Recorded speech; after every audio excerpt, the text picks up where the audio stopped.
I am a Kingsport native, have lived here almost all of my life.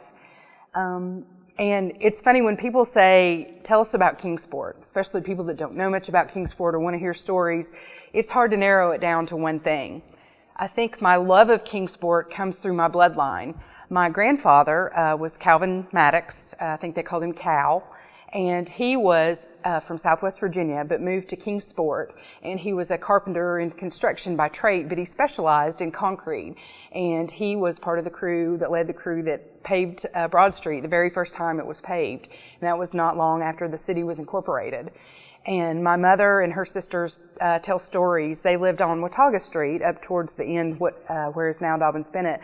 But when they paved Watauga Street, they paved it in sections, and the city would get enough money and pay a section and pave it and pay it off, and then they'd wait till they had more money and pave a section and pay it off, and that's how Watauga Street grew out. But people used to stand in Watauga Street and play horseshoes and things when it was still a dirt road. So, but my grandfather then went on in 1929, was on the board of mayor and alderman, and was involved with the city in its early age.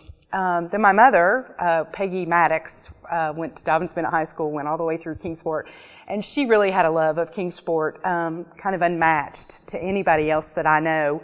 Lots of people love Kingsport, and she was just, she spearheaded a lot of things that happened. She worked for the Downtown Kingsport Association. She came on board with them early on in the life of that organization, and did a lot of things while she was there that were related to downtown. Then she went on to, was elected to the board of mayor and alderman. And so I think that's where I get my love for Kingsport. When I mostly think about memories, my memories evolve around community and what it means to be in this community, to be part of the community, and be in community with other people.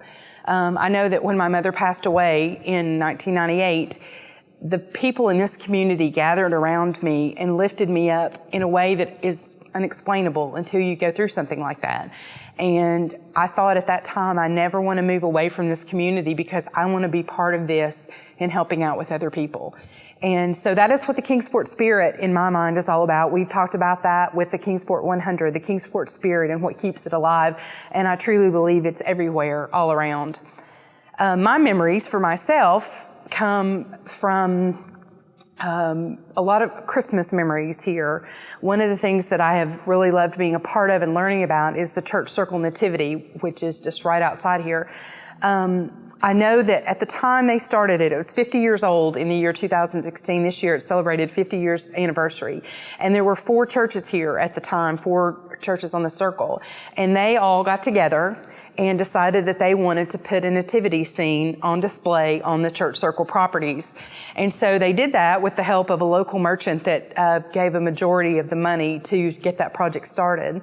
Since that time, they gave the custodial part of it to the Kingsport JCs, and they're in charge of erecting it and taking it down every year, and for the storage and maintenance of it.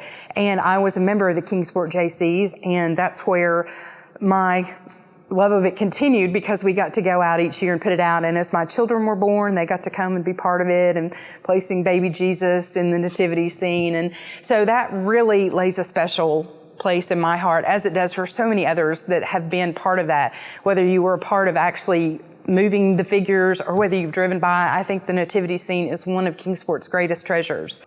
I also was a part of Meadowview when the convention center came to town. I worked for Marriott and worked there from when it was still under construction into to the opening of it. And I remember there was controversy over tax money and things like that, and do we really need the convention center, and does the city really need to be part of it?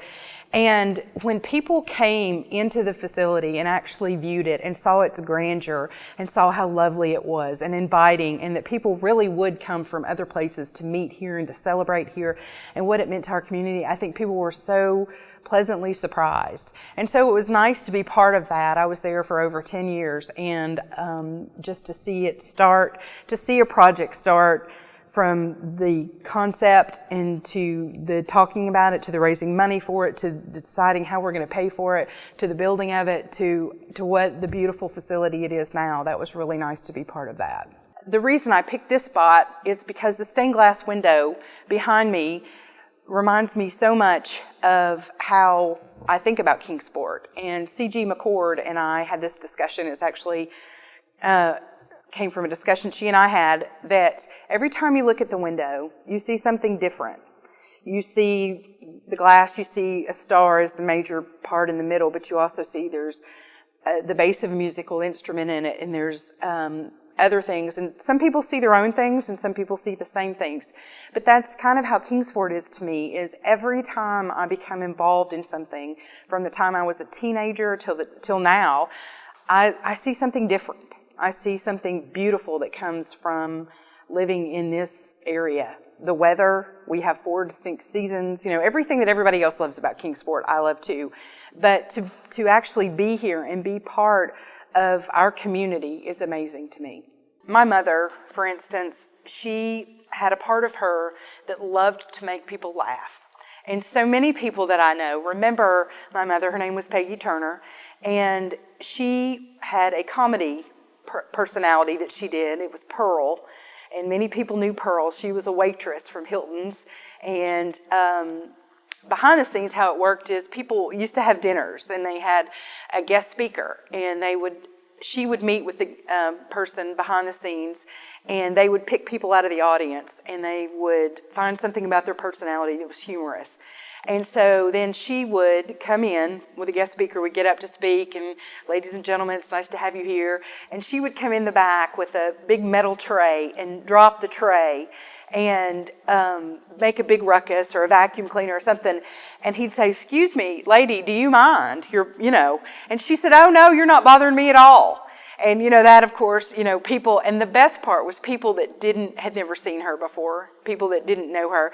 And then she would start out she'd tell people to pass their plates, and you didn't eat all your broccoli, and, joking around and laughing, and that got people kind of going in that area. And then she'd look around, the gentleman would speak to her again and say, "We're trying to have a dinner here." And she'd say, "Well, this sure is a good looking group. Who is this?" And they'd talk about it. And so she locally kind of became famous with that part of her personality that she shared, because she wanted to share laughter. Laughter is the best medicine, she would say, and that was her way of doing it. And because of people here that supported that and wanted to be part of that, that grew into something for her that developed part of who she was. My father had a love of aircraft. From the time he was born, I think, till the day he died, he would have flown anything that would have got him off the ground. And he was in the Army and flew airplanes and helicopters. But in his retirement years, he developed a love for hot air ballooning. And part of Fun Fest, which started years ago, I think they had it the first year, they had a balloon rally. And back in that day, it was called a balloon race. But now it's a rally. And he took it on the second year, I believe, that they had it, and he chaired that and was the balloon meister for 10 years. And so here he was, an engineer at Eastman all of his life, and then when he retired, he took on something different and a love for something, and he found people around here that loved it. And to this day, I know people that love that balloon rally. It's their favorite event of Fun Fest. There are people that are so proud. I know that there are people that work at the city, in the departments, the hourly employees, not necessarily the people on the high administration, but the people that go in every day, whether it's raining, snowing, that take care of our streets and take care of the sanitation and the green spaces that you see, that are so proud of what they do. And I think that happens in a place like Kingsport, where you do feel like what you do can make a difference.